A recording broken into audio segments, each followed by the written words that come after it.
নমস্কাৰ ছাত্ৰ ছাত্ৰীসকল তোমালোকক মোৰ চেনেললৈ স্বাগতম জনাইছোঁ। আজি আমি ক্লাছ 9ৰ দ্য সাউণ্ড অফ মিউজিকৰ ফাৰ্ষ্ট পাৰ্টটোৰ প্ৰশ্নসমূহ কৰিম। প্ৰথম কুৱেশ্যনটো আছে how old was Evelyn when she went to the Royal Academy of Music? Royal Academy of মিউজিকলৈ যোৱাৰ সময়ত এভেলিনৰ বয়স কিমান আছিল? উত্তৰটো হ'ব she went to the Royal Academy of Music at the age of 17. তাই যেতিয়া ৰয়েল একাডেমি অফ মিউজিকলৈ গৈছিল তেতিয়া তাইৰ বয়স আছিল 17 বছৰ বয়সৰ আছিল। When was her deafness first noticed? When was it confirmed? আৰু তাইৰ যিটো শ্ৰৱণ শক্তিহীন আছিল সেয়া কেতিয়া লক্ষ্য কৰা হৈছিল?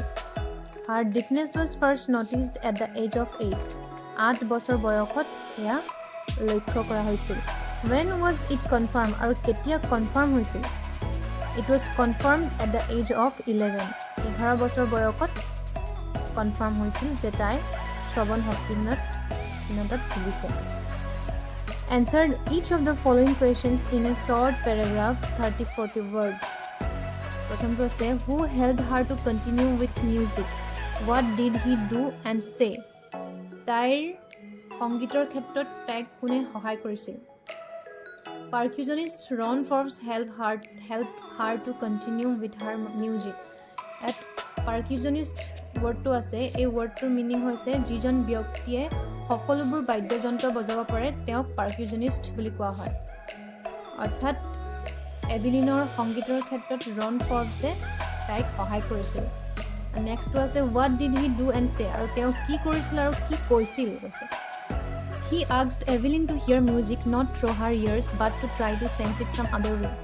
যিহেতু ৰন ফৰ্বছে এভেলিনৰ কথা গম পাইছিল যে তাই শ্ৰৱণ শক্তিহীনতাত ভুগিছিল সেয়েহে তেওঁ কৈছিল যে তুমি সংগীত তোমাৰ কাণেৰে শুনিব নালাগে কিন্তু তাক চেঞ্জ কৰিব কৈছিল অন্য এটা উপায়েৰে। মানে সংগীতক তেওঁ ফিল কৰিব কৈছিল তাইৰ অন্য পাৰ্ট মানে দেহৰ অন্য এটা পাৰ্টৰে তাক ফিল কৰিব কৈছিল।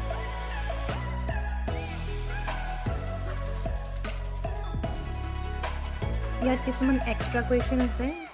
ফাৰ্ষ্টটো আছে who wrote the prose The Sound of Music? The prose The Sound of Music was written by Deborah Sowley. Second, what was Evelyn's special field of interest? She was interested in music. At what age was Evelyn's deafness confirmed? Evelyn's deafness was confirmed at the age of 11. Who was Ron Forbes? Ron Forbes was a percussionist who helped Evelyn to continue with her music. At what age did Evelyn visit the United Kingdom with a youth orchestra? Evelyn visited the United Kingdom with a youth orchestra at the age of 16. At what age did Evelyn go to the Royal Academy of Music in London? She went to the Royal Academy of Music in London at the age of 17. What was the name of Evelyn's mother? The name of Evelyn's mother was Isabel Glennie. What is hearing aid? Hearing aid is an equipment fitted into the ear to help to hear to some extent. What is xylophone? Xylophone is a musical instrument with a row of wooden bars of different lengths. Who is called percussionist?